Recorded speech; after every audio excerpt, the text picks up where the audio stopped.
Hello all, welcome to Pujitha stories. నేను మీకు ఈరోజు గ్రీన్ చికెన్ బిర్యానీ చూపించబోతున్నానండి. గ్రీన్ చికెన్ బిర్యానీ ఏంటి అనుకుంటున్నారా? పచ్చిమిరపకాయలతో చేసిన బిర్యానీ, కారం పొడి వేయకుండా చాలా టేస్టీగా ఉంటుంది. మీరు కూడా ట్రై చేయండి. దానికోసం అయితే నేను 1.5 kg చికెన్ తీసుకున్నానండి. చికెన్ తీసుకొని శుభ్రంగా కడుక్కొని దాని మ్యారినేషన్ అయితే స్టార్ట్ చేశాను. మ్యారినేషన్ కోసం వచ్చేసి 3 tablespoons ఆఫ్ పెరుగు వేసుకోవాలి. అండ్ ఒక మిక్సీలో కారంకి సరిపడా పచ్చిమిర్చి, పుదీనా, కొత్తిమీర ఇవన్నీ మిక్సీ పెట్టుకోవాలి. పేస్ట్ చేసుకొని ఆ పేస్ట్ అలాగే 2 tablespoons అల్లం వెల్లుల్లి పేస్ట్ కూడా వేసుకొని మొత్తం పీసెస్కి పట్టేలాగా బాగా మ్యారినేట్ చేసుకొని కొంచెం సేపు ఒక హాఫ్ అన్ అవర్ నుంచి 45 minutes వరకు ఫ్రిడ్జ్లో అయితే పెట్టుకోవాలండి. ఆ తర్వాత ఇప్పుడు ఒక బౌల్ తీసుకొని 2 glasses ఆఫ్ రైస్ తీసుకోవాలి. నేను 1.5 kgకి 2 glasses ఆఫ్ రైస్ అయితే తీసుకొని ఒక 2-3 సార్లు శుభ్రంగా కడుక్కొని మంచి వాటర్లో కొంచెం సేపు అయితే నానబెట్టుకున్నాను. ఆ తర్వాత ఇప్పుడు స్టవ్ వెలిగించుకొని కుక్కర్ పెట్టుకోవాలన్నమాట. కర్రీని మనం ఫస్ట్ కుక్ చేసుకోవాలి. దానికోసం కుక్కర్ పెట్టుకొని అందులో కొంచెం ఆయిల్ అండ్ కొంచెం నెయ్యి వేసుకొని అందులో బిర్యానీ సామాన్లు వేసుకొని వేయించుకోవాలండి. బిర్యానీ సామాన్లు వేగిన తర్వాత 2 ఉల్లిపాయలు తీసుకొని పొడుగ్గా కట్ చేసుకొని ఆ ఉల్లిపాయలు కూడా అందులో వేసుకొని బాగా వేగిన తర్వాత అందులో ధనియాలు, గసగసాలు, జీడిపప్పు వేయించిన పేస్ట్ అండ్ అలాగే అల్లం వెల్లుల్లి పేస్ట్ కూడా వేసుకొని పచ్చివాసన పోయేదాకా వేయించుకోవాలండి. మసాలా కూడా వేగిన తర్వాత మనం ముందుగా ఏదైతే మ్యారినేట్ చేసి పెట్టుకున్నామో చికెన్ ఉంటుంది కదా, ఆ చికెన్ మొత్తాన్ని అందులో వేసుకొని 10 నిమిషాల పాటు మగ్గనివ్వాలండి మూత పెట్టుకొని. ఒక 10 నిమిషాల తర్వాత ఒకసారి మూత తీసి చూసుకొని ఒకసారి మళ్ళీ మొత్తం కలుపుకొని ఒక హాఫ్ గ్లాస్ వాటర్ పోసుకొని మూత పెట్టేసి విజిల్ పెట్టి 3 విజిల్స్ వచ్చేంత వరకు వెయిట్ చేయాలండి.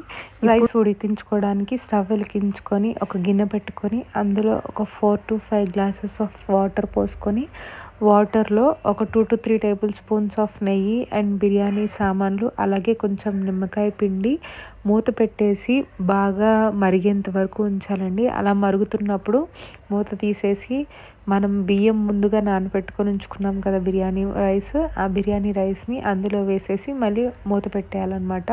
మీరు మధ్య మధ్యలో ఒకసారి మూత తీస్తూ చూడండి. రైస్ వచ్చేసి 80% కుక్ అయితే చాలండి. 80 కన్నా ఎక్కువ కుక్ అయితే మళ్ళీ మీరు దమ్ పెట్టినప్పుడు ఏమవుతుందంటే రైస్ అంతా బాగా ముద్దగా అయిపోతుంది. సో అందుకనే ఒకసారి చూసుకోండి.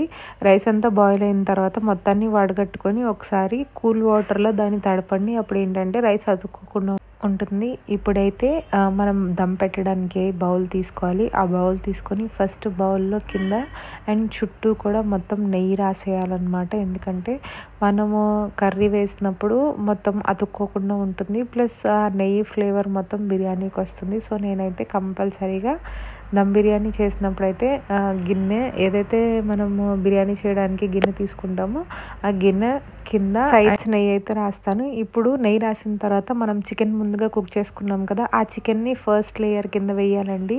వేసిన తర్వాత దానిపైన మనం బాయిల్ చేసుకున్న రైస్ ఉంది కదా, ఆ బాయిల్ చేసిన రైస్ మొత్తం వేసేసేయాలి. మొత్తం వేసేసి మళ్ళీ దానిపైన మిగతా కర్రీ ఉంటుంది కదా, ఒక హాఫ్ కర్రీని కింద బేస్గా పెట్టి రైస్ వేసాం కదా, ఇప్పుడు మిగతా హాఫ్ కర్రీని పైన వేసేయాలన్నమాట.